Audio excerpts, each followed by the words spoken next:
మనం ఇన్వెస్ట్ చేయడానికి వెళ్తే తెలంగాణ కావచ్చు, ఆంధ్రప్రదేశ్ కావచ్చు, త్రూఅవుట్ ద కంట్రీ కావచ్చు, రియల్ ఎస్టేట్ ఆల్ టైమ్ లోలో ఉంది. అవును, అంటే ఆ క్రయ విక్రయాలు జరగట్లేదు ఎక్కడ. అలా అని చెప్పేసి గోల్డ్ కొందామని చెప్పి వెళ్తే కొండెక్కి కూర్చుంది. ఈ పెట్రో డాలర్ ఈక్వేషన్ చూసుకున్నా కూడా చాలా వొలటైల్ గా ఉన్నది. మనం సిల్వర్ కొందామంటే అదే క్రాషింగ్ లో ఉన్నది. మ్యూచువల్ ఫండ్స్ లో చూసుకుంటే గత 2 years నుండి మనకు డౌన్ లోనే ఉంది.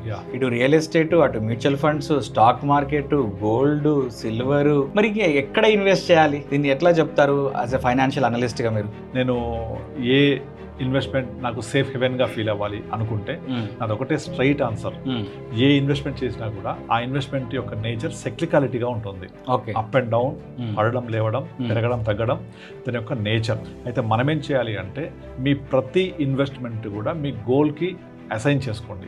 ఏ ఇన్వెస్ట్మెంట్కైనా గీత గీసినట్టుగా పైకి పోదు, ఇంకా కుప్పగూలిపోయి అక్కడే ఆగదు.